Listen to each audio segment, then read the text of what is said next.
Isang estudyante sa senior high school ang pumasok sa estasyon ng pulisya. Ang kanyang mukha'y bas ng mga luha at may mga galos, humihingi ng pananagutan mula sa lalaking nakauniporme na siyang dahilan ng kanyang pagbubuntis.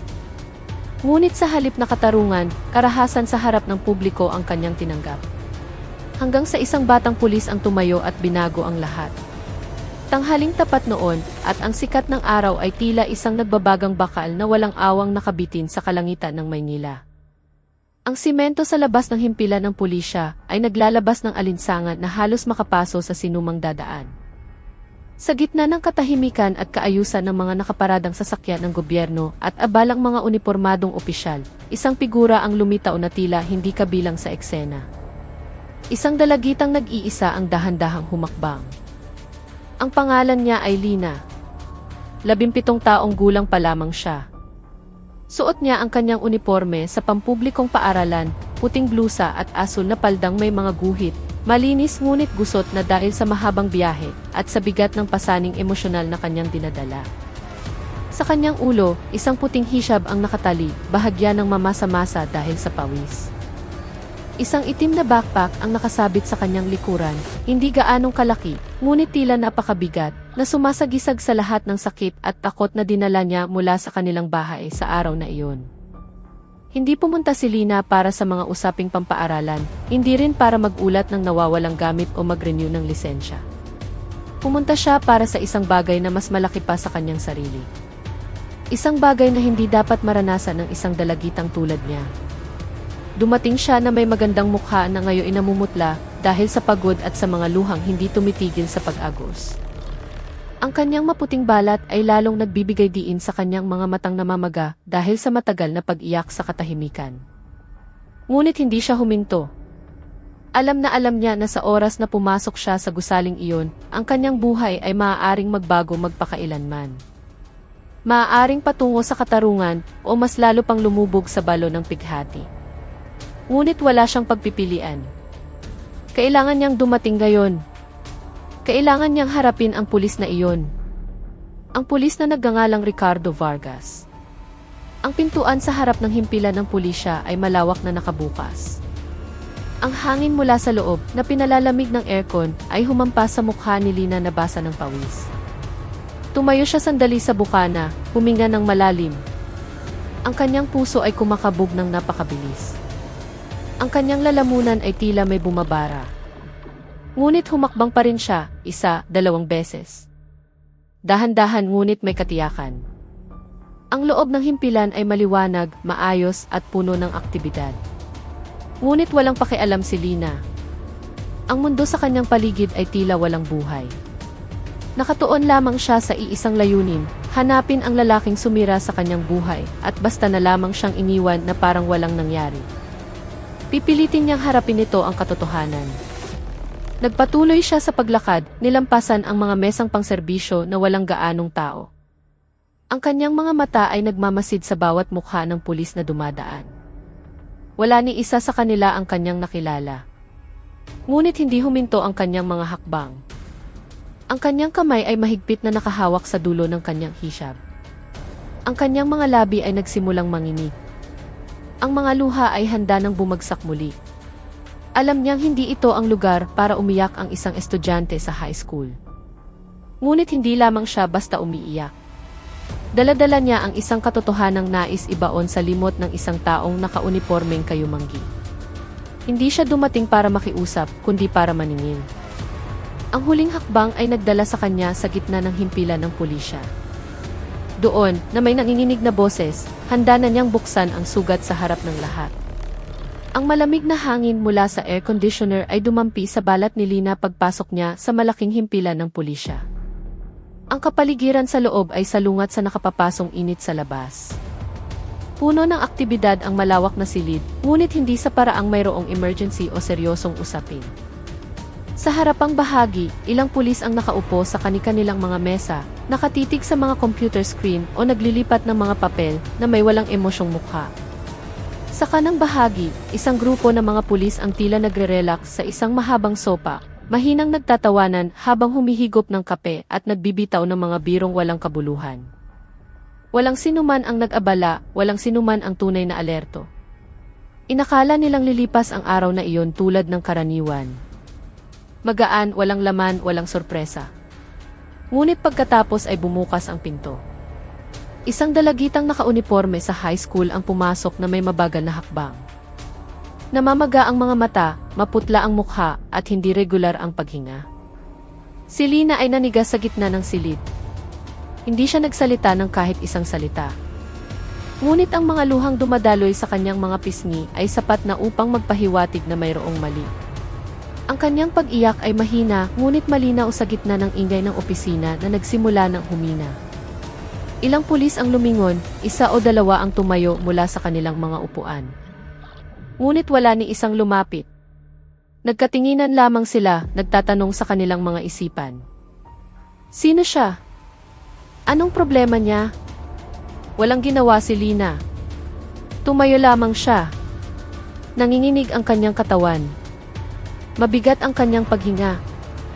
Ang kanyang pag-iyak ay nagsimulang lumakas, hindi pa sabog, ngunit parang tubig na tumatago sa mga siwang ng isang basag na pader. Ang mga pulis ay nagsimulang hindi mapakali, ngunit hindi sapat upang kumilos. Isang opisyal na nakaupo sa isang sulok ay sumulyap lamang sandali bago muling yumuko sa kanyang monitor. Ang iba ay nagpalitan lamang ng tingin. Ang kanilang mga mukha ay nagpapahiwatig ng pagkailang. Walang aksyon, walang inisyatiba. Sa isang silid na puno ng mga tagapagpatupad ng batas, wala ni isang sapat ang pagkatao upang batiin ang isang dalagitang dumating na may tahimik na pag-iyak. Ang dating magaan na kapaligiran ay naging tensyonado, hindi dahil sa may banta, kundi dahil may isang sugat na pumasok sa gusaling iyon. At pinili ng lahat na magkunwaring hindi ito nakikita. Si Lina ay nag-iisang nakatayo sa gitna ng himpilan ng pambansang pulisya ng Pilipinas, isang lugar na dapat sana ikanlungan. Ngunit sinalubong siya ng katahimikan, ng mga blangkong tingin, ng kawalang malasakit. At kahit wala siyang binigkas na salita, alam ng buong silid na may malaking pinipigilan ang dalagitang iyon. Hindi tumigil ang kanyang pag-iyak, ngunit nanatiling tahimik ang mundo sa kanyang paligid. Wala ni isa sa kanila ang kumilos. Si Lina ay nanatiling nakatayo ng ilang sandali. Pinagmasdan niya ang buong silid na tila naghahanap ng lakas ng loob na nawala sa gitna ng mga blangkong tingin ng mga pulis. Huminga siya ng malalim, ngunit hindi na mapigilan ang kanyang pagkikbi. Dumaloy ng malakas ang kanyang mga luha, nanginginig ang kanyang mga balikat. Sa loob ng ilang segundo, umiyak lamang siya ng walang tunog na parang nag-ipon ng isang malaking pagsabog sa kanyang maliit na dibdib. Pagkatapos, sa wakas, ibinuka niya ang kanyang bibig. Sa mahinang ngunit malinaw na boses, binanggit niya ang isang pangalan. Ang pangalan na nagpabilis ng tibok ng kanyang puso. Tatlo Vargas. Nanginginig ang kanyang boses. Halos malunod ito sa mahinang ingay ng himpilan. Walang tugon. Ngunit hindi sumuko si Lina. Humakbang siya ng mas malalim at sa pagkakataong ito, mas malakas. Ricky Vargas. Nagbago ang kanyang pag-iyak. Hindi na ito isang mahinang pagtangis na puno ng takot, kundi isang pag-iyak ng sugat. Ang pag-iyak ng isang taong matagal nang nagkimkim. Ang kanyang boses ay umalingaw-ngaw, pinuno ang silid ng tono na puno ng bigat at sakit. Ang mga pulis na dating walang pakialam ay nagsimula ng magpakita ng pagbabago sa kanilang kilos. Isa-isang lumingon. Ang dating nakaupo ay tumayo na. Ang dating nagtatawanan ay natahimik na. Ang pangalang binanggit ni Lina ay nanatili sa hangin, umalingaw-ngaw sa mga dingding ng silid na parang isang martilyong pumupukpok sa budhi. Ang ilan ay nagsimulang magtinginan. Kilala nila ang pangalang iyon. Alam nila kung sino ang tinatawag. Ngunit wala ni isang kumilos. Ang tensyon ay nagsimulang tumaas, dahan-dahan ngunit tiyak. Nagpatuloy sa paglakad si Lina. Ang kanyang mga hakbang ay hindi sigurado, ngunit ang kanyang mga mata ay nagliliyab sa galit at kalungkutan na hindi na maitatago. Ang kanyang boses ay lalong lumakas. Hindi na siya tumatawag. Sumisigaw na siya. Tatlo Vargas, lumabas ka. Gusto kitang makausap. Ang kanyang sigaw ay pumutol sa hangin ng himpilan, pinahinto ang lahat ng aktibidad. Ilang pulis ang nagsimulang lumapit, hindi para tumulong, kundi dahil sa pagkalito at pag-usisa. Sino ang dalagitang ito? Bakit niya binabanggit ang pangalan ni Ricky habang umiiyak ng ganoon? Ang dating tahimik na kapaligiran ay naging balisa. Nagsimula nang mapagtanto ng lahat na anuman ang nangyayari, hindi ito isang maliit na bagay. At kung sino man si Ricky Vargas na iyon, hinahanap na siya ngayon sa harap ng lahat. Huminto si Lina sa gitna ng silid. Yumuko siya, tinakpan ang kanyang mukha ng mga kamay at umiyak ng mas malakas. Isang pag-iyak na hindi na nahihiya, hindi na natatakot.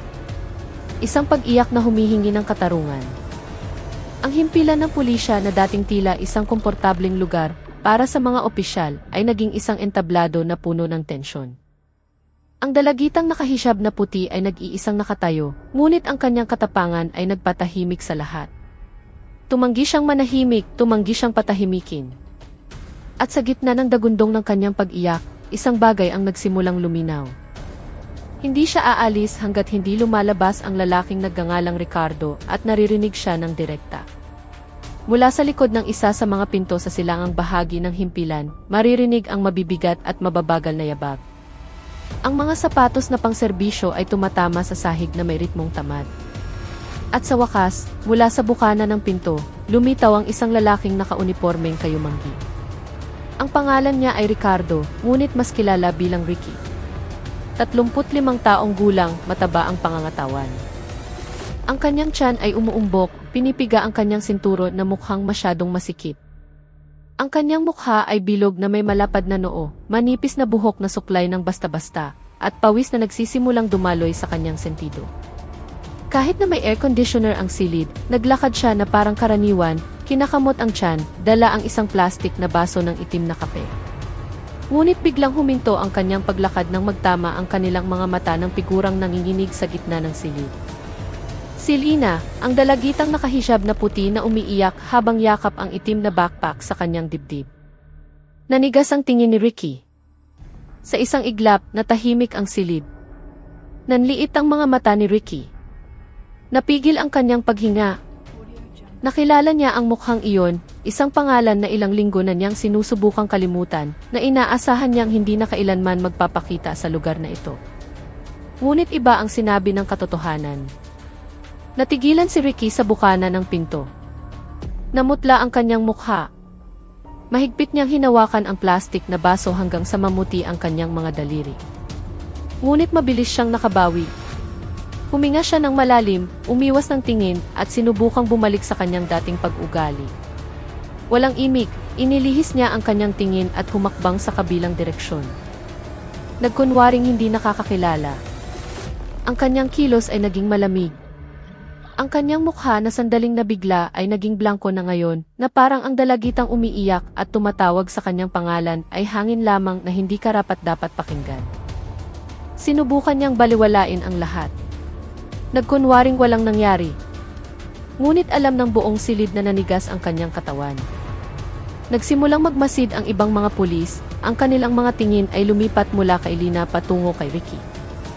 Ang ilan ay nagsimulang magdugtong-dugtong sa mga piraso ng impormasyon na dati malabo. Tumaas ang tensyon sa silid, hindi dahil sa sigaw ni Lina, kundi dahil hindi maitago ni Ricky ang kanyang pagkataranta kanina. At kahit na ngayon ay nagpapakita siya ng matigas na mukha upang itago ang kanyang pagkakasala, iba ang sinasabi ng kanyang katawan. Naninigas ang kanyang mga balikat, mabigat ang kanyang mga hakbang, at nakayuko ang kanyang mukha kahit na sinusubukan niyang magmukhang matatag. Si Lina, na napansin ang kanyang presensya, ay agad na nanigas. Sandaling huminto ang kanyang pag-iyak, pinalitan ng isang matalim na tingin na puno ng sakit. Nakita niya ang lalaking iyon. Ang lalaking dating nagsasalita ng malumanay, pagkatapos ay umalis ng walang bakas matapos sirain ang kanyang buhay. At ngayon, ang lalaking iyon ay nakatayo sa kanyang harapan. Nagkukunwaring hindi siya kilala. Naging masikip ang pakiramdam sa silid, walang ingay. Tanging ang tiktak ng orasan at ang mga pigil na hininga ng mga pulis na ngayon ay nakatayo sa iba't ibang sulok, nanonood ng isang drama na kasisimula pa lamang. Ang ilan ay nagsimulang magtanong ng mahina, nagbubulungan tungkol sa kung sino ang dalagitang iyon at kung bakit kakaiba ang kilos ni Ricky. Ngunit lahat ng sagot ay nagsimulang lumitaw sa kanilang harapan. Nang sa wakas ay sinubukan ni Ricky na umupo sa isang silya malapit sa mesa, na natiling umiiwas ang kanyang mukha. Ngunit hindi umurong si Lina. Ang kanyang tingin ay nanatiling nakatutok sa lalaking iyon. Maaaring manahimik ang mundo, maaaring magkunwaring walang alam ang mga tao, ngunit hindi siya mananahimik. At si Ricky, gaano man siya kalakas magtago ng katotohanan, ngayon ay hindi na makakatakas sa tingin ng isang dalagitang nagdadala ng sugat at katotohanang matagal na niyang sinusubukang ibaon ng buhay. Nakatayo doon si Lina, nanginginig pa rin ang kanyang katawan. Walang tigil ang pag-agos ng kanyang mga luha. Ngunit may nagbago sa kanyang mga mata. Determinasyon. Alam niyang nakuha niya ang atensyon ng lahat. Bawat pulis sa silid ay nakatingin na sa kanya, kasama na ang lalaking sumusubok na umupo ng mahinahon sa silyang nasa kanan. Bumigat ang paghinga ni Lina. Pumikit siya sandali, huminga ng malalim, pagkatapos ay dahan-dahang itinaas ang kanyang kamay, itinuro ng direkta ang figurang iyon. Siya iyon, sabi niya. Paos ang kanyang boses, ngunit sapat na malakas upang marinig sa buong silid. Siya ang may gawa. Si S.A. Ricardo Vargas. Siya ang may pananagutan. Siya ang nakabuntis sa akin. Ang kanyang mga salita ay yumanig sa silid na parang isang kulog sa katanghalian. Agad na natahimik ang himpilan ng pulisya. Maging ang tiktak ng orasan sa dingding ay parang dagundong ng tambol. Lahat ng mata ay nanlaki. Walang nagsalita, walang kumilos. Ang akusasyon ay hindi lamang isang galit na pangungusap. Ito ang katotohanang itinago ni Lina sa loob ng 3 buwan.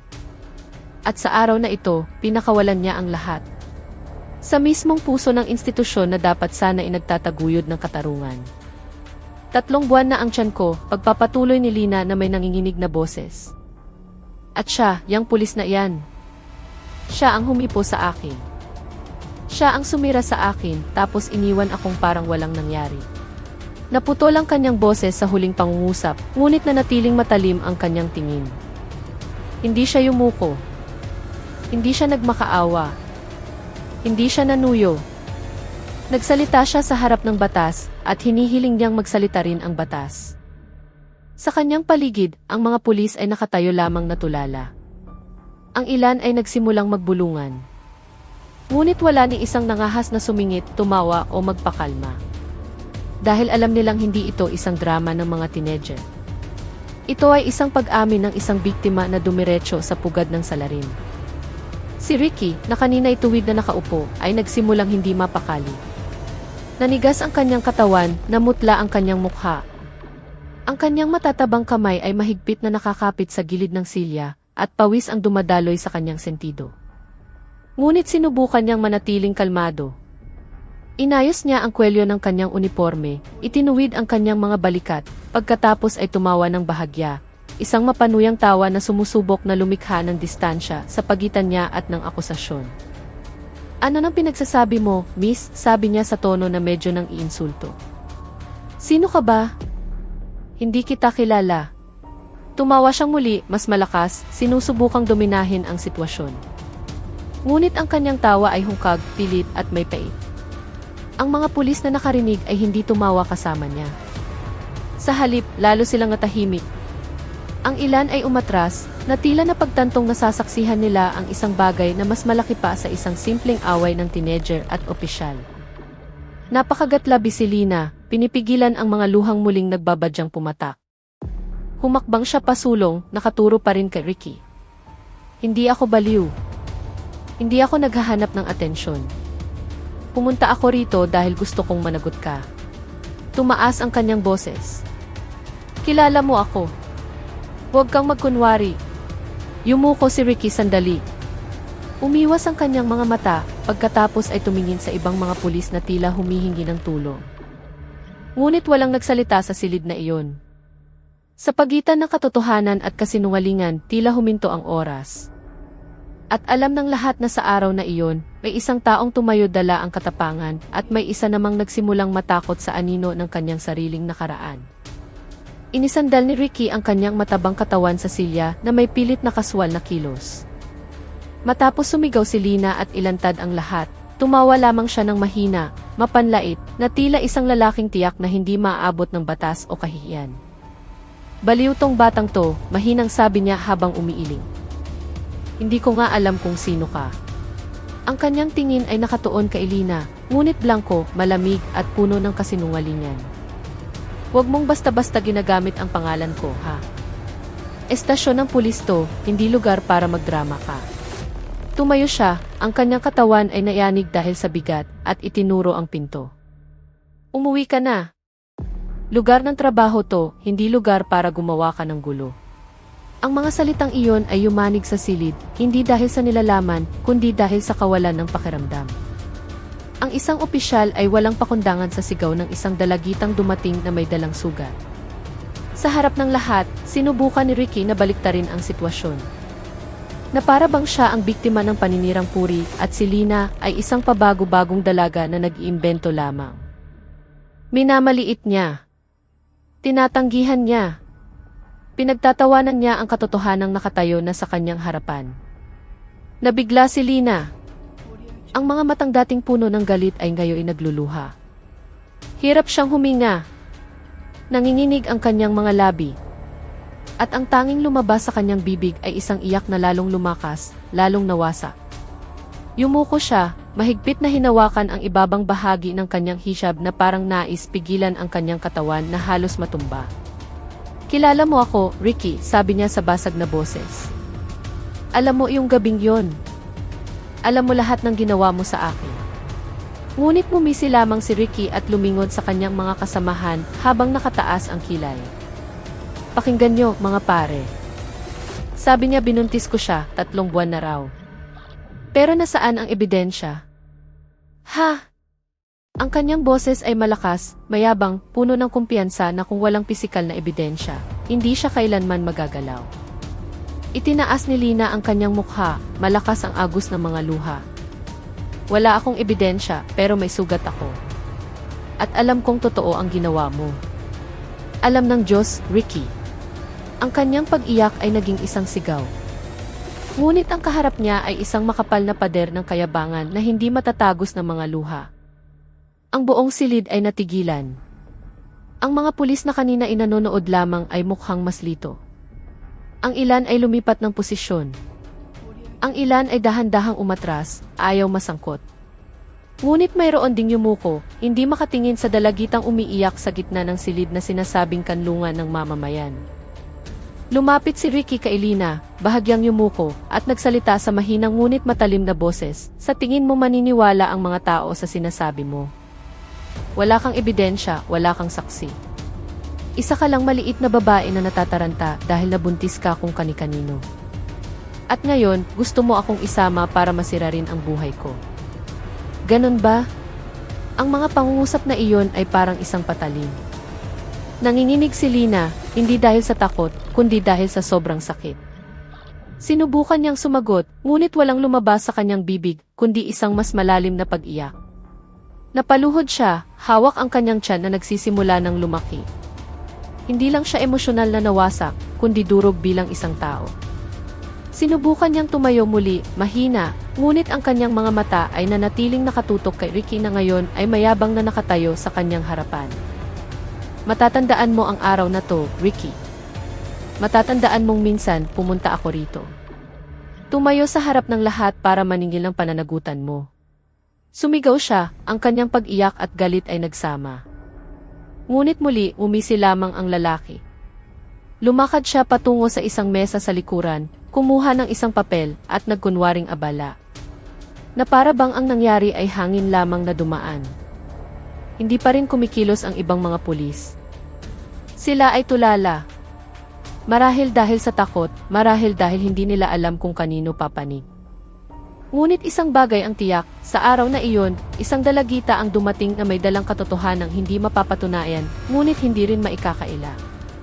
Tumayo siya na may sugat, umiiyak na walang proteksyon, at sinigawan ng taong dapat sana imanagot at ng institusyon kung saan siya nagsumbong. Nanatiling tahimik, nanatiling nanonood, nanatiling takot. Namula ang mukha ni Ricky. Ang galit na kanina pa niya pinipigilan ay kumukulo na ngayon at hindi na mapigilan. Pakiramdam niya ay napipikon siya. Pinapahiya ng isang estudyante sa high school sa gitna ng kanyang mga kasamahan. Ang kanyang dangal ay winasak sa harap ng institusyon na matagal na niyang naging sandata ng kapangyarihan. Walang pag-aalinlangan, mabilis na kumilos ang kanyang matabang katawan. Lumakad siya patungo kay Lina na may humihingal na hininga at mga matang puno ng puot. Ang kanyang kanang kamay ay nakakuyom, puno ng paghihiganti. At sa isang marahas na kilos, isang malakas na suntok ang kanyang pinakawalan sa mukha ni Lina. Bog! Ang tunog ng pagtama ay umalingaw ng matalim, pumutol sa hangin ng himpilan na dati puno lamang ng pagkalito. Tumagilid ang ulo ni Lina. Agad na pumutok ang kanyang labi. Tumalsik ang dugo at dumungis sa harap ng kanyang puting hijab. Ngunit nanatiling nakatayo si Lina. Nanginginig ang kanyang katawan, ngunit hindi umusad ang kanyang mga paa. Hindi siya natumba, hindi siya tumakbo. Ang buong silid ay tila natigilan. Lahat ng nakasaksi sa pangyayari ay napipi lamang. Ilang pulis ang nagtakip ng kanilang bibig. Ang iba ay nagkatinginan na may gulat sa kanilang mga mukha. Wala ni isang lumapit. Walang pumigil.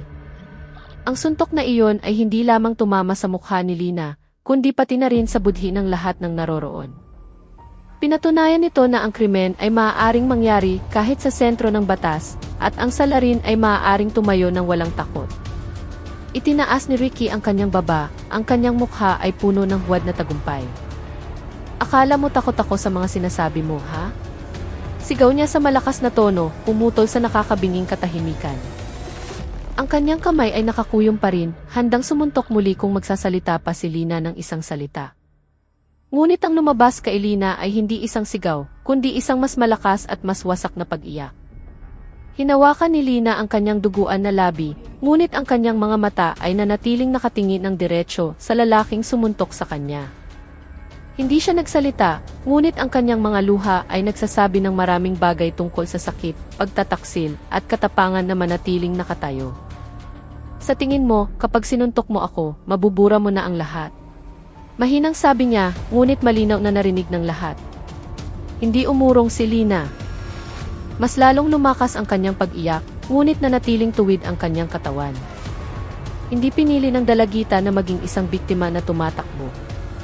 Pinili niyang manatili sa lugar na iyon, sa gitna ng sakit at kahihiyan, upang ipakita na ang katotohanan ay hindi kumukupas kahit napatahimikin sa pamamagitan ng karahasan. Ang ibang mga pulis ay nagsimulang maging balisa. Alam nilang ang nangyari ay hindi lamang isang paglabag sa etika, kundi isang hayagang krimen. Ngunit nanatili pa ring walang kumikilos. Ang takot ay nagbigkis pa rin sa kanila. Dumura si Ricky sa gilid at itinuro ang pinto. Labas? Umalis ka rito bago kita kalagkarin palabas. Sigaw niya, ngunit hindi umalis si Lina. Pinunasan niya ang dugo sa kanyang labi gamit ang kanyang kamay at tiningnan ang lahat ng pulis na nakatayo sa kanyang paligid. Nakikita niyo lahat? Tahimik lang kayo, sabi niya sa basag na boses. Ito ba ang tinatawag niyong katarungan? Muling bumuhos ang kanyang mga luha, ngunit ang kanyang mga mata ay mapanghamon. Nag-iisa siyang nakatayo, sinaktan sa lugar ng batas, at pinabayaan na lamang. Sa araw na iyon, ang buong silid ay naging saksi kung paano nagdugo ang isang dalagita dahil sa suntok ng isang pulis, at wala ni isa sa kanyang mga kasamahan ang nangahas na kumilos, hindi dahil hindi nila alam kung sino ang mali, kundi dahil takot silang harapin ang katotohanang napakalinaw. Ang isang suntok ay hindi pa pala sapat para kay Ricky. Humihingal siya, nanginginig ang katawan sa galit at takot na naging kalupitan. Sa gitna ng himpilan ng pulisya na nananatiling tahimik, muli siyang lumakad patungo kay Lina na may mabangis na tingin.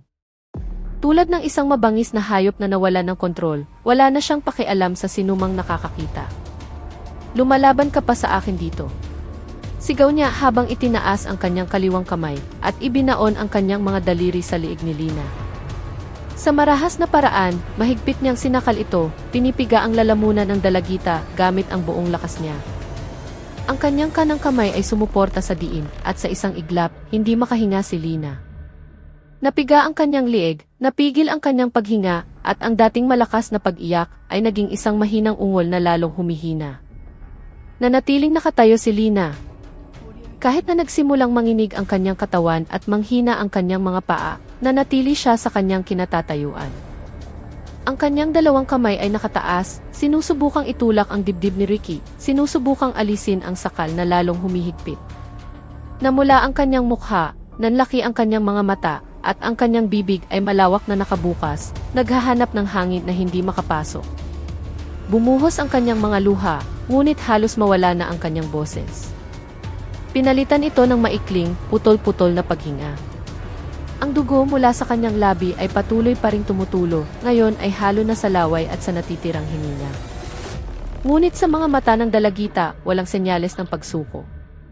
Tiniis niya ang lahat ng sakit, lahat ng takot. Dahil alam niyang kung matutumba siya ngayon, lahat ng kanyang ipinaglalaban ay mawawalan ng saysay. Nagpasya siya. Kung kailangan niyang masaktan, masasaktan siya habang nakatayo. Ang mga pulis na nakasaksi ay nagsimulang mataranta, ngunit nanatili silang tulala. Mayroong humakbang ng kalahati pagkatapos ay umatras. Mayroong umiwas ng tingin, hindi makayanan ang karahasang ginagawa ng kanilang sariling kasamahan. Ngunit wala ni isang kumilos. Ang himpilan ay naging isang libingan ng budhi kung saan ang kapangyarihan na nakabalot sa uniforme ay naging sandata para sa pagpapahirap. Patuloy na diniinan ni Ricky. Ang mga ugat sa kanyang kamay ay lumitaw. Ang kanyang mukha ay parang anino ng isang demonyo na walang natitirang awa. Sinira mo ako. Akala mo ba matutumba mo ako ng ganoon lang? Sigaw niya habang niyugyog ang katawan ni Lina. Ang dalagita ay nagsimula ng mawala ng lakas. Nagsimulang mangitim ang kanyang liig. Ngunit nanatili siyang nakatingin ng diretso, kahit malabo, sa mukha ng taong dahan-dahang sumusubok na patayin siya. Ang kapaligiran sa himpilan ng pulisya ay naging tahimik. Tanging ang maikling, putol-putol na hininga ni Lina at ang galit na paghinga ni Ricky ang maririnig. Ang sakal na iyon ay hindi lamang pisikal na karahasan. Ito ay isang simbolo kung paano mapapatahimik ng kapangyarihan ang isang biktima nang hindi nagsasalita. Ngunit sa gitna ng diin na iyon, sumikat ang katatagan ni Lina. Hindi siya nag-hysterical na nagpumiglas, hindi siya sumigaw para humingi ng tawad. Umiiyak siya, ngunit umiiyak siya habang lumalaban. Hindi niya hinayaang matumba ang kanyang katawan. Hindi niya hinayaang maging isang tahimik na biktima ang kanyang sarili. At lahat ng tao sa silid na iyon, alam man nila o hindi, ay nasasaksihan ang isang bagay na mas malaki pa sa isang personal na alitan. Nakikita nila ang isang dalagitang sinasakal ng isang opisyal ng estado at nananatiling nakatayo. Mula sa pasilyo sa likuran ng himpilan, mabilis at matatag na mga yabag ang narinig. Isang batang figura na nakauniforme ang pumasok sa silid na may matalim na tingin. Ang pangalan niya ay Marco. 27 taong gulang. Isang batang pulis na kilala sa pagiging direkta. Matipuno ang kanyang katawan, malinis ang mukha na may matatag na panga, at ang kanyang reputasyon sa unit ay matagal nang kilala. Disiplinado, makatarungan, at hindi kailanman nagbubulag-bulagan sa kawalan ng katarungan. Hindi siya naghintay ng paliwanag. Nang makita niya si Ricky na sinasakal ang isang dalagita, na may mga kamay na puno ng diin at mukha na puno ng puot, agad na kumilos si Marco. Malalaki, mabilis, at tiyak ang kanyang mga hakbang. Hindi siya nagsalita, hindi siya nagtanong. Ang alam lamang niya ay isang opisyal ang umaabuso sa kanyang kapangyarihan, at sa kanyang harapan ay isang biktimang nagpupumiglas na huminga. Sa isang mabilis na kilos, hinawakan ni Marco ang braso ni Ricky at malakas itong hinila patalikod. Agad na nabitawan ang sakal. Malakas na umubo si Lina, humihinga na parang isang taong kalalabas lamang mula sa pagkalunod. Nakatayo pa rin ang kanyang katawan ngunit nanghihina. Pinigilan niya ang kanyang sarili na hindi matumba.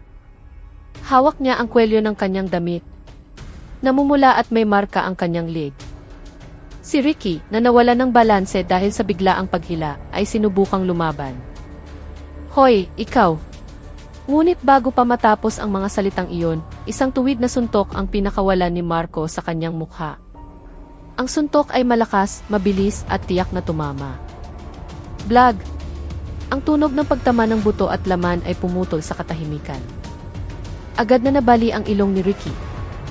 Sumirit ang dugo at ang kanyang matabang katawan ay bumagsak sa sahig ng hindi nakahanda. Biglang nagkagulo ang himpilan ng pulisya. Ilang pulis ang nagulat at agad na lumapit. Ang mga dating nakatayo lamang na parang mga estatwa ay napagtanto na may nagbago. May isang linya na nilampasan at si Marco ang gumuhit nito. Tumayo siya sa pagitan ni Lina at ni Ricky na ngayon ay nakahandusay at duguan ang mukha. Mabigat ang paghinga ni Marco, tumataas at bumababa ang kanyang dibdib. Ang kanyang mga mata ay nanatiling matalim na nakatingin sa katawang hindi na gumagalaw. Walang pag-aalinlangan, walang kompromiso. Wala siyang pakialam na ang sinuntok niya ay kanyang senior. Isang bagay lamang ang alam niya. Sa araw na iyon, may isang taong kailangang tumayo para sa biktima, at kung kailangan niyang labagin ang herarkiya para makapagligtas ng buhay, si Marco ang unang gagawa nito. Lumingon siya kay Lina. Ang kanyang boses ay mababa ngunit matatag. Ligtas ka na ngayon. Tama na. Nandito ako, maikling sabi niya. Ang kanyang tingin ay malumanay ngunit puno ng pananagutan. Tumango lamang si Lina habang pinipigilan ang pag-iyak. Nanginginig pa rin ang kanyang katawan dahil sa sakal na halos ikamatay niya. Sa gitna ng silid na dating pinaghaharian ng takot at katahimikan, pinuto ni Marco ang tanikala ng pananahimik. Hindi lamang niya iniligtas si Lina mula sa karahasan, kundi ipinaalala rin niya sa buong silid na ang katarungan ay hindi maaaring manatiling tahimik. Sa araw na iyon, sa kauna-unahang pagkakataon mula nang tumapak si Lina sa lugar na iyon, may isang taong tumayo sa kanyang tabi, at sa isang sandali, naramdaman niyang muli ang kaligtasan. Matapos ang suntok na iyon, nagbago ang kapaligiran sa himpilan. Si Ricky ay walang malay sa sahig. Ang kanyang mukha ay puno ng dugo. Samantala, ang ibang mga pulis ay nanatiling tulala. Ang ilan ay nakatingin sa sahig. Ang iba ay nakatingin kay Marco na may halong paghanga, takot at kahihiyan. Ngunit walang pakialam si Marco sa kanilang mga tingin. Ang kanyang focus ay iisa lamang, ang dalagitang nakauniporme na nakatayo pa rin na may nanginginig na katawan at mukha na basa ng luha. Dahan-dahan siyang lumapit kay Lina. Ang kanyang matipunong katawan ay nakatayo sa harap ng dalagitang kalalampas lamang sa isang impyerno, sa isang lugar na dapat sana inagpoprotekta sa kanya. Walang maraming salita, dahan-dahang hinawakan ni Marco ang balikat ni Lina, yumuko ng bahagya upang magkapantay ang kanilang mga tingin. At nagsalita siya sa isang mahinahon ngunit tiyak na tono, hindi ka nag-iisa. Simula ngayon, ako na ang bahala. Umiiyak pa rin si Lina. Nanginginig pa rin ang kanyang katawan at ang sugat sa kanyang labi ay hindi pa tumitigil sa pagdurugo. Ngunit sa kanyang mga mata ngayon, mayroong isang bagay na iba. Hindi lamang sugat kundi pag-asa. Pag-asa na mayroong isang taong tunay na nakikinig, na hindi lahat ng nakauniporme ay tahimik, na hindi lahat ng opisyal ay duwag. Tumingin siya kay Marco, gustong magsalita ngunit hindi makabigkas. Kaya tumango lamang siya ng dahan-dahan, sinusubukang ayusin ang kanyang hininga na hirap pa rin. Alam ni Marco na hindi sapat ang mga salita upang burahin ang trauma, ngunit ang pagkakaroon ng kakampi ay maaaring maging simula. Lumingon siya sa kanyang mga kasamahan at sa malakas na boses, sinabi niya, ako ang hahawak sa kasong ito. Ako ang maghahatid sa kanya sa internal affairs. At sisiguraduhin kong aabot ito sa korte, hindi itatago sa ilalim ng alpombra. Ang pahayag na iyon ay parang isang sampal sa lahat ng nanood lamang. Walang tumutol, walang nangahas na sumingit. Dahil ang nakita nila sa araw na iyon ay hindi lamang isang kabayanihan, kundi isang pagsasabuhay ng kung ano ang dapat nakahulugan ng pagiging isang tagapagpatupad ng batas. Si Marco ay hindi isang perpektong pulis. Ngunit sa araw na iyon, siya ang nag-iisang kumilos habang pinili ng lahat na manahimik. Dahan-dahan niyang inalalayan si Lina palabas ng silid, ginagabayan siya ng kanyang matatag, ngunit maprotektang kamay. Mabagal ang kanilang mga hakbang, ngunit puno ng kahulugan. Umiiyak pa rin si Lina, tumutulo pa rin ang dugo sa dulo ng kanyang labi. Ngunit, mayroong kapanatagan sa bawat hakbang na kanyang ginagawa kasama si Marco. Mga hakbang na naglalabas sa kanya mula sa takot patungo sa isang katarungan na malayo pa, ngunit ngayon ay tila posible. At nang sa wakas ay lumabas si Lina mula sa gusaling iyon, muli siyang sinalubong ng sikat ng araw. Mainit pa rin ang tanghali, maingay pa rin ang mundo sa labas, ngunit iba na ang kanyang pakiramdam. Nasasaktan pa rin siya, umiiyak pa rin, ngunit hindi na nag-iisa. Itinaas niya ang kanyang boses, tumayo kahit na sinaktan, at natagpuan ang isang kamay na hindi umiwas. Sa likod ng dugo at luha, may isang bagay na nanatili na hindi masisira ng suntok o sakal. Pag-asa. Pag-asa na ang katotohanan ay makakahanap ng daan. Pag-asa na kahit mabagal, ang katarungan ay darating pa rin hanggat may mga taong tulad ni Marco na handang tumayo kapag pinili ng lahat na manahimik. Sa araw na iyon, ang araw ay sumisikat ng matindi sa ibabaw ng kalangitan ng isang malaking lungsod sa Pilipinas. Ang mga kalsada ay abala, puno ng ingay ng mga sasakyan at aktibidad. Ngunit hindi nito nabawasan ang pokus ng isang babaeng naglalakad ng may determinasyon patungo sa pangunahing himpilan ng pulisya. Ang pangalan niya ay Aleli, isang guro sa isang lokal na madrasa na may edad na 25 taon, kilala sa kanyang kabaitan, kaalaman at paggalang ng kanyang komunidad. Gayunpaman, sa araw na iyon, hindi kahinahunan ang mababaka sa kanyang mukha, kundi isang katatagan na nababalot ng sakit ng kalooban. Nakasuot siya ng isang simpleng kayumangging abaya na elegante ang pagbagsak at isang malinis na puting hijab na nagpapatunay ng kanyang pagkakakilanlan bilang isang tapat na babaeng Muslim. Ngunit sa likod ng simpleng pananamit na iyon, may isang apoy na nagliliyab sa kanyang dibdib. Ang pagpasok ni Aleli sa bakura ng himpilan ng pulisya ay hindi para sa isang relihiyosong sermon, hindi rin para magbigay ng payo tulad ng dati. Dumating siya dala ang sugat, galit at determinasyon na humingi ng katarungan para sa pagtataksil na kanyang naranasan. Ang kanyang puso ay wasak, ngunit hindi ito ang oras para umiyak. Sa araw na iyon, hindi lamang siya isang gurong malumana sa pananalita, kundi isang asawang pinagtaksilan na piniling tumayo ng mag-isa laban sa agos. Tumingin siya ng diretsyo sa malaking gusali na kulay abo. Ang punong tanggapan ng mga tagapagpatupad ng batas, kung saan dapat na itinataguyod ang katotohanan. Ngunit sa lugar ding iyon, naniniwala siyang nagsimula ang pagkasira ng kanyang pamilya. Bawat hakbang na kanyang ginawa ay mabigat ngunit puno ng determinasyon. Sa kanyang paglalakad mula sa tarangkahan patungo sa pangunahing pinto, ilang pulis na nagbabantay ang sumulyap sa kanya. Ang ilan ay nakakakilala sa kanya, ang ilan ay nakikita lamang siya bilang isang batang babae na mukhang masyadong seryoso. Ngunit walang sinuman ang nag-akala na sa likod ng matalim na tingin ni Aleli ay may isang galit na hindi pa nababayaran. Wala siyang pakialam kung tingnan siya ng kakaiba, hindi siya natatakot kahit naharapin ang dose-dose ng mga opisyal. Sa kanyang isipan, iisa lamang ang layunin, harapin ang babaeng nakauniporme na umagaw sa kanyang asawa. Inihanda na ni Aleli ang kanyang sarili para sa isang komprontasyon. Ang himpilan ng pulisya ay hindi isang magiliw na lugar para sa isang babaeng dumating ng walang proteksyon, lalo na kung may dalang galit. Ngunit hindi siya dumating para makiusap. Dumating siya para sumugod, para maningil ng pananagutan. Isang babaeng nagngangalang Angela. Isang babaeng pulis na palihim na nakikipagrelasyon sa kanyang legal na asawa. Sa bakuran ng himpilang iyon, mainit ang hangin hindi lamang dahil sa araw, kundi dahil din sa puot na dala ni Aleli. At ngayon, handa na siyang pumasok. Ang panloob na laban ay magiging isang tunay na digmaan.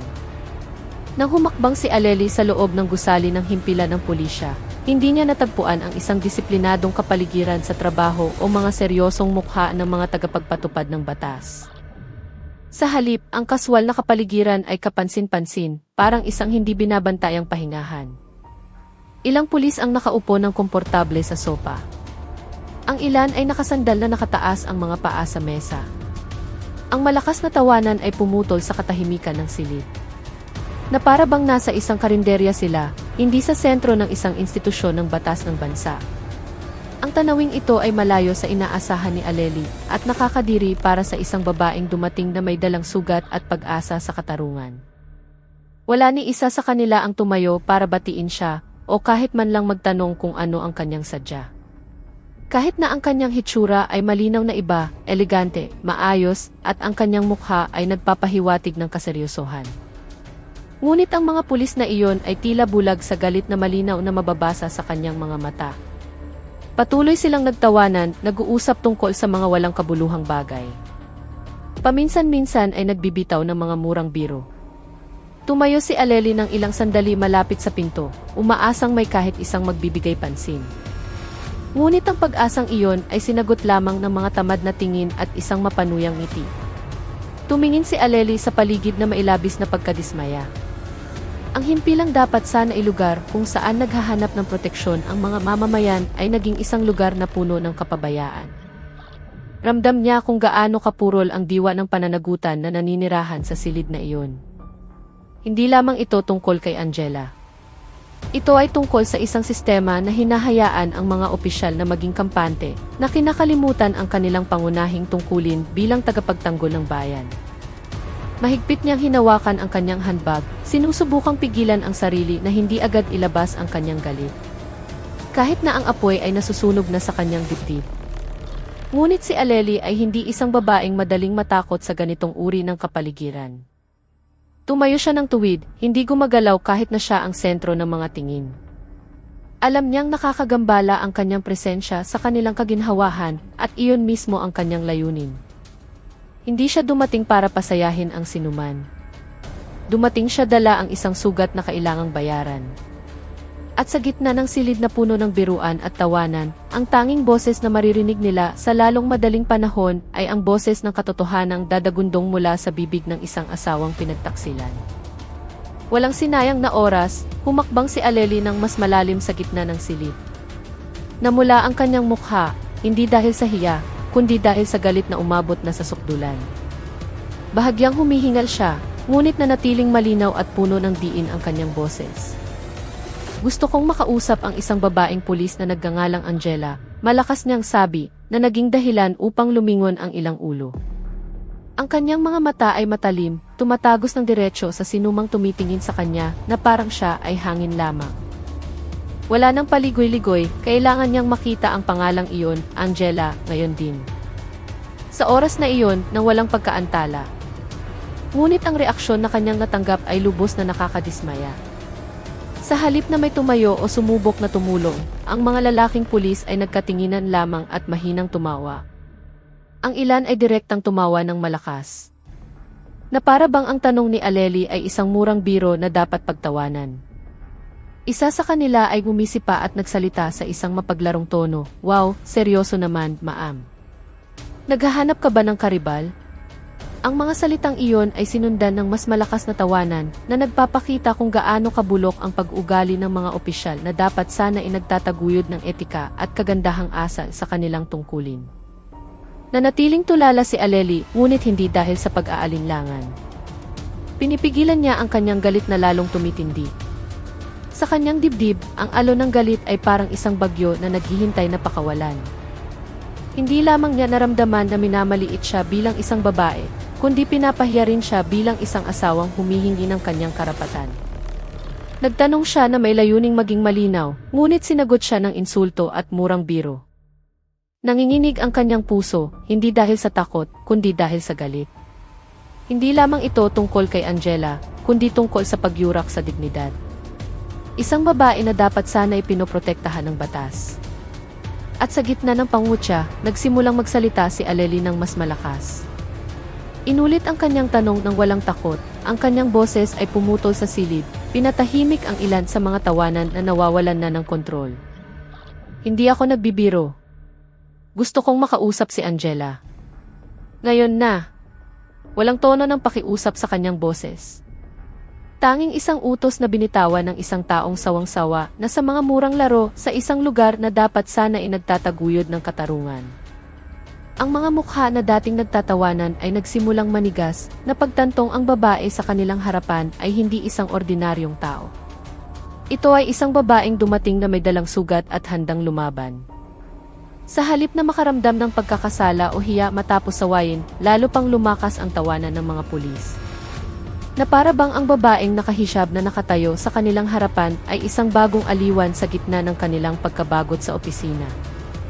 Ilan sa kanila ay nagsimulang magbitaw ng mga hindi nararapat na komento. May isang tumatawa habang sinasabi, "Wow, matapang pala si Maam. Baka naman magle-lecture yan tungkol sa poligamya." Ito ay sinundan ng mas malakas na tawanan.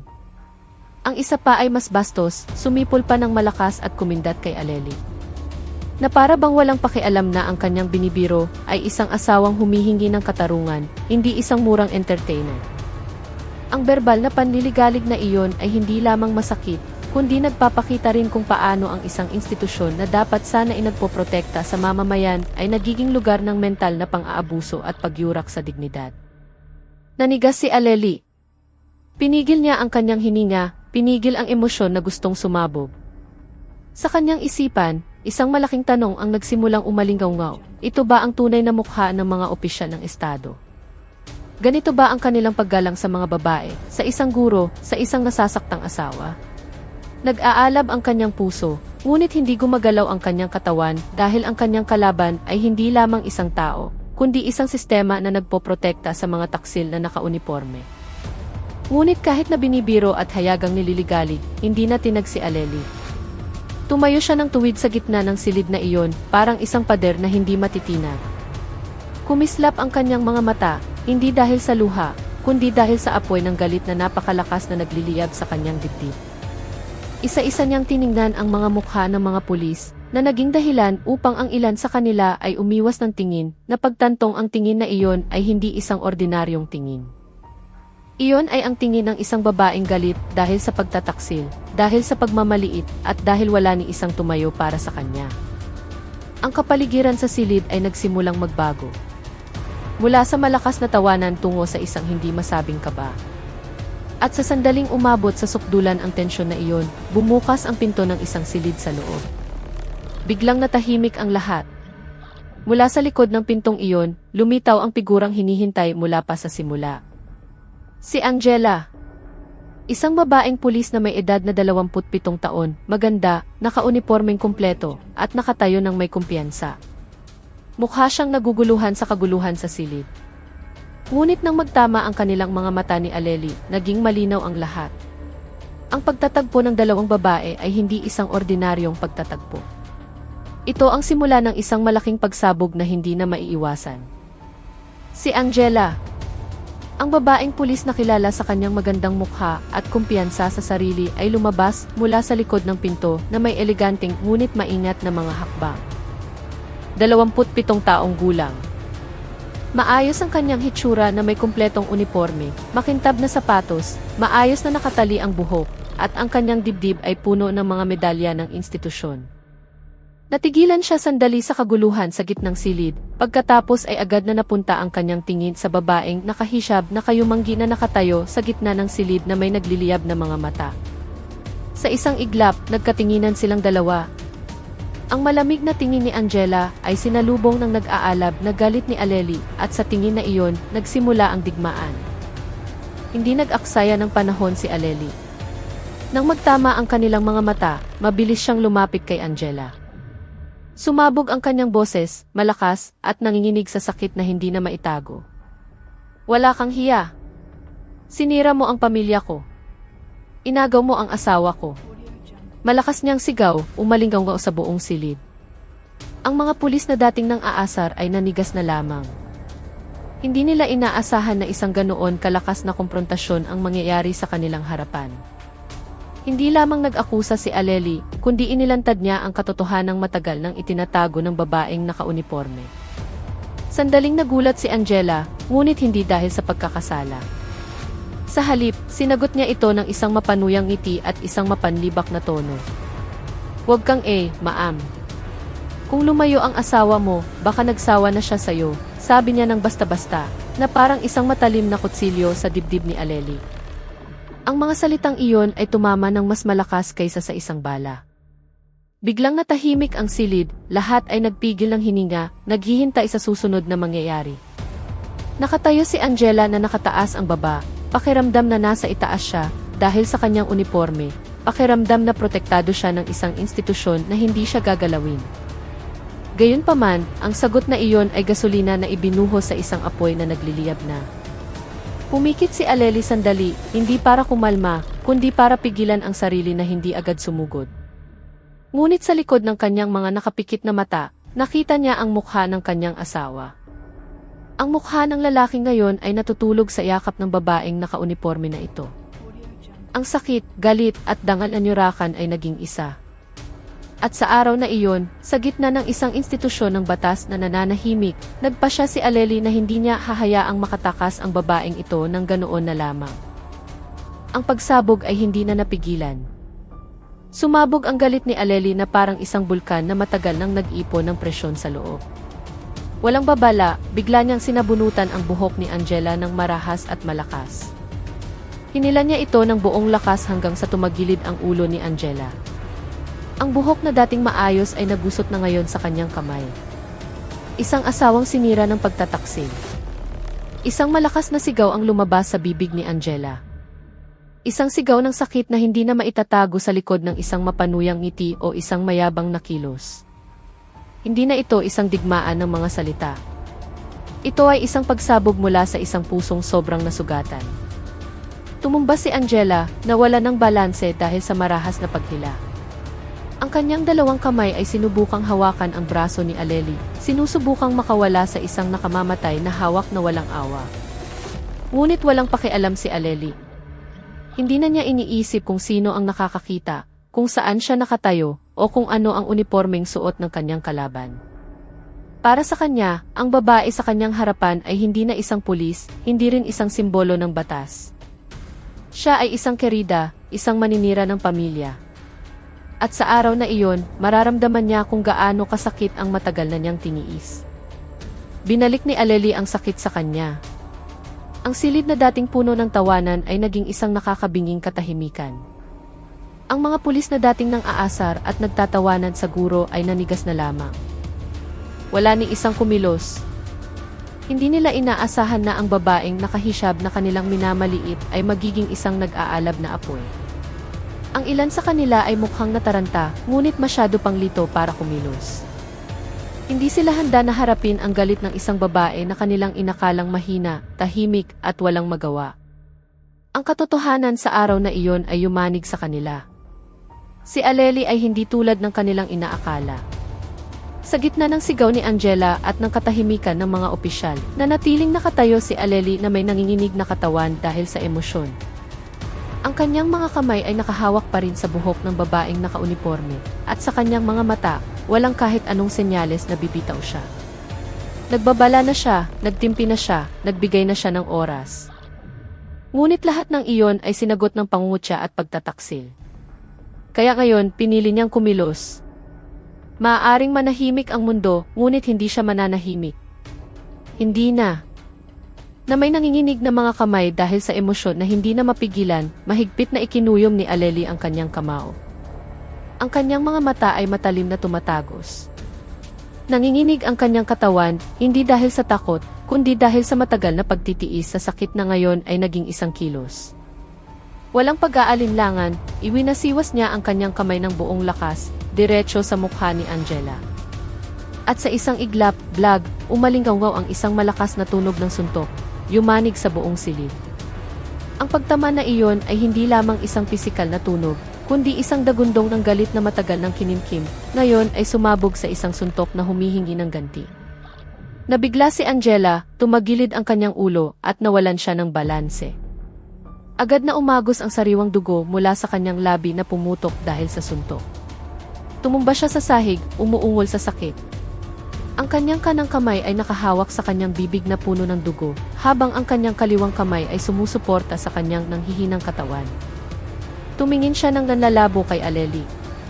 Hindi dahil sa takot, kundi dahil hindi niya inaasahan na ang babaeng kanyang minamaliit ay kayang patumbahin siya. Sa isang iglap, ang kanyang dignidad bilang isang babaeng pulis ay nawasak sa harap ng kanyang mga kasamahan. Hindi na siya isang iginagalang na figura, kundi isang biktima ng galit ng isang asawang matagal ng palihim na sinasaktan. Muling natigilan ang silid. Ang mga pulis sa kanilang paligid ay nakatingin lamang na may tensyon sa kanilang mga mukha. Wala ni isang lumapit. Wala ni isang nangahas na paghiwalayin ang dalawang babae na ngayon ay nasa gitna ng isang madugong alitan. Natahimik sila, natigilan, at marahil sa unang pagkakataon, nakaramdam ng hiya. Hiya dahil pinagtawanan nila ang pagdating ni Aleli. Hiya dahil hinayaan nilang mangyari ang panliligalig sa kanilang harapan. At ngayon, nasasaksihan na lamang nila ang babaeng nakatayo ng tuwid, habang ang kanilang kasamahan ay nakahandu sa isasahid. Nakatayo si Aleli sa ibabaw ng katawan ni Angela na may tumataas at bumababang dibdib, pinipigilan ang emosyon. Ang kanyang mga kamay ay nakakuyom pa rin, ang kanyang mga mata ay hindi kumukurap, nakatingin sa babaeng umagaw sa kanyang asawa na ngayon ay nakahandusay at walang magawa. Hindi siya nagsisisi. Hindi siya natatakot. Ang suntok na iyon ay hindi lamang isang personal na paghihiganti. Ito ay isang simbolo na ang dangal ng isang asawa ay hindi maaaring yurakan ng walang paglaban. Sa araw na iyon, sa harap ng simbolo ng isang institusyon na matagal nang hindi nagbibigay pansin sa katarungan para sa mga babae, tumayo si Aleli bilang isang patunay na ang pananahimik ay hindi na isang opsyon. Ang isang suntok ay hindi pa pala sapat upang pawiin ang apoy na nag-aalab sa dibdib ni Aleli. Kumukulo pa rin ang kanyang galit. Masyado pang maraming sugat na hindi pa nababayaran. Sa kanyang harapan, si Angela ay nakaupo ng mahina, umuungol na may dugo na dumadaloy mula sa kanyang labi. Ngunit hindi iyon katumbas ng pagkasirang naramdaman ni Aleli sa loob ng matagal na panahon. Ang pakiramdam na pinagtaksilan, pinahiya, at itinuring na walang magawa. Kaya't walang pag-aalinlangan, lumuhod siya at agad na sinakal ang liig ni Angela. Ang sakal na iyon ay hindi lamang isang kilos ng karahasan. Ito ay isang paglabas ng panloob na sakit. Isang asawang nyurakan ang dangal. Nataranta si Angela. Agad na hinawakan ng kanyang dalawang kamay ang braso ni Aleli, sinusubukang makawala sa sakal na lalong humihigpit. Ngunit wala siyang sapat na lakas. Lahat ng lakas ng kanyang katawan ay tila hinigop ng pagkabigla at takot. Nagpumiglas siya, sinubukang sumipa, kumalmot, sumuntok, ngunit walang nagtagumpay. Ang lakas ni Aleli na dala ng emosyon ay hindi matutumbasan ng lakas ng kalamnan o pagsasanay sa militar. Sa diin ng mga kamay na iyon, naramdaman ni Angela na lalong sumisikip ang kanyang liig. Hindi makapagsalita, hindi makahinga at dahan-dahang nagbago ang kulay ng kanyang mukha, namutla at naging asul. Ang mga pulis na nakasaksi sa pangyayari ay sa wakas ay nagsimulang kumilos, ngunit huli na ang lahat. Sila ay parang mga taong lito na kagigising lamang mula sa isang bangungot na naging katotohanan. Nag-aalangan sila, natatakot at nagkatinginan. Hindi makapaniwala na ang isang guro na kanilang niligawan kanina ay nasa ibabaw na ngayon, nangingibabaw sa isang babaeng pulis na matagal na nilang iginagalang. Walang nangahas na direktang hilahin si Aleli. Ang aura ng galit na bumabalot sa babae ay nagpapaisip ng 2 beses sa sinuman bago lumapit. Nakikita na lamang nila si Angela na lalong nanghihina sa sakal. Ngunit hindi pa rin bumibitaw si Aleli. Gusto niyang maramdaman ni Angela kung gaano kasakit ang masaksak ng patalikod. Hindi lamang ang hirap sa paghinga, kundi ang pagkasira ng puso. Tumingin siya ng diretso sa mga mata ni Angela. Ang mga mata ngayon ay nagsisimula ng magluha at mataranta, at sinabi niya sa kanyang isipan, dapat mong malaman kung ano ang pakiramdam na iwanan, pagtaksilan, tratuhin na parang wala. Patuloy na diniinan ng mga kamay ni Aleli hanggang sa napagtanto niyang kung magpapatuloy ito, may isang buhay na mawawala. At kahit na nag-aalab pa rin ang kanyang galit, ang kanyang budhi ay pumreno. Hindi siya isang mamamatay tao, ngunit nagbigay na siya ng isang babala na hindi kailanman malilimutan. Matapos ang matagal na pananahimik bilang mga manonood, sa wakas ay nagising ang mga pulis sa silid. Nang magsimulang mamutla ang mukha ni Angela at manghina ang kanyang katawan sa sakal ni Aleli, napilitang bumangon ang kanilang propesyonal na instingto. Ilan ay agad na lumapit, habang ang iba ay sumisigaw sa taranta. Bitawan mo! Bitawan mo siya ngayon! Ngunit hindi agad bumitaw si Aleli. Ang kanyang mga mata ay nanatiling matalim na nakatingin sa mukha ng babaeng kanyang sinasakal, na para bang gusto niyang tiyakin na ang sakit ay mananatili sa alaala ni Angela magpakailanman. Nang 2 lalaking pulis ang sapilitang humila sa kanyang katawan, dahan-dahang nabitawan ang sakal. Malakas na umubo si Angela, humihingal na parang isang taong kalalabas lamang mula sa pagkalunod. Nakaupo siya sa sahig na may maputlang mukha at duguan pa ring labi. Namamaga ang kanyang mga mata, humihingal siya. Isang babaeng pulis ang agad na lumuhod, sumuporta sa katawan ni Angela, habang binibigyan siya ng tubig at hinahawakan ang kanyang mga balikat. Sa kabilang banda, 2 pulis ang mahigpit pa ring nakahawak kay Aleli, nag-aalala na muling sumabog ang kanyang galit. Ngunit ang guro ay nakatayo na lamang ngayon. Mabilis ang pagtaas at pagbaba ng kanyang dibdib. Ang kanyang mga mata ay hindi pa rin inaalis sa kalaban na kanyang pinatumba. Nailabas na niya ang kalahati ng kanyang panloob na sakit gamit ang kanyang sariling mga kamay. Ang kapaligiran na dating puno ng tawanan at murang biro ay ganap na nagbago. Ngayon, ang natitira na lamang ay isang tensyonadong katahimikan. Wala nang ngiti, wala nang sipol, wala nang mapanlibak na komento. Lahat ng mata ay nakatuon na ngayon kay Aleli. Ang babaeng kanilang inakalang mahina. Ngayon ay nakatayo bilang isang figura na kanilang natalo sa pisikal na paraan, ngunit tinalo sila sa moral na aspeto. Hindi na sila makatawa. Dahil ang kanilang nasaksihan ay hindi lamang isang ordinaryong away, kundi isang pagsabog ng sakit ng isang asawang matagal nang hindi pinapansin. Isang malakas na sampal sa kanila na dapat sana ay nagpoprotekta, hindi nagtatawanan sa pagdurusa. Maging ang mga yabag ay tila mabigat sa silid na iyon. Walang nangahas na magsalita. Nagkatinginan na lamang ang mga pulis na may tensyon sa kanilang mga mukha. Hindi makapaniwala na ang kanilang himpilan, ang lugar kung saan sila ang pinakamakapangyarihan, ay naging isang arena ng paghukom para sa isa sa kanilang mga kasamahan. Si Aleli, na may bahagyang gusot na abaya, ay nanatiling nakatayo ng tuwid. Walang luha, walang paghingi ng tawad. Tanging isang katahimikan na nagpapatunay na sa araw na iyon, ang katahimikan ay mas nakakayanig kaysa sa pinakamalakas na boses. Na may humihingal pa ring hininga at dibdib na tumataas at bumababa dahil sa pagsabog ng emosyon, tumayo si Aleli ng tuwid sa gitna ng silid na ngayon ay nanigas sa katahimikan. Ang kanyang mukha ay puno ng bakas ng pakikibaka, ngunit ang kanyang mga mata ay nanatiling matalim, puno ng apoy ng katapangan.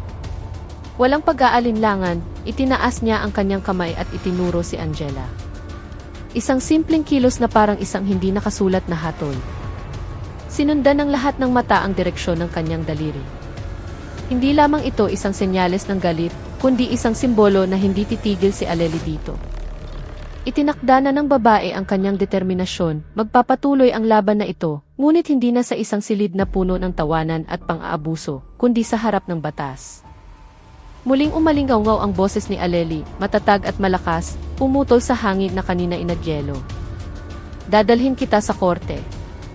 Hindi ako mananahimik. Ang mga salitang iyon ay hindi isang walang laman na banta, hindi isang emosyonal na jerta. Ito ay isang panunumpa mula sa isang asawang inapi at sa wakas ay bumangon. Nakaupo lamang si Angela na tahimik. Ang kanyang mukha ay puno pa rin ng sugat. Hindi pa nakakabawi ang kanyang katawan mula sa pisikal na atake, ngunit isang mas malalim na sugat ang nakatanim na ngayon sa kanyang dignidad. Natalo siya, hindi ng batas, hindi ng institusyon, kundi ng katapangan ng isang babaeng piniling labanan ang kawalan ng katarungan gamit ang kanyang sariling mga kamay. Ang buong silid ay nasa katahimikan pa rin. Ang mga pulis na dating nang iinsulto, nang aasar, at nagtatawanan ay nakayuko na lamang ngayon. Wala ni isang nangahas na magsalita. Walang sumubok na ipagtanggol si Angela. Walang pumigil kay Aleli. Ang sandaling iyon ay naging saksi na ang katotohanan, kahit na nagmula sa isang babaeng minamaliit, ay kayang yumanig sa isang sistema na nananahimik. Sa kanilang katahimikan, mayroong isang pinaghalong pakiramdam ng pagkakasala at takot dahil nasaksihan nila ang katotohanang tumayo ng mag-isa. Walang suporta ngunit hindi natinag. Pagkatapos, nang walang karagdagang salita, tumalikod si Aleli. Ang kanyang mga hakbang ay matatag.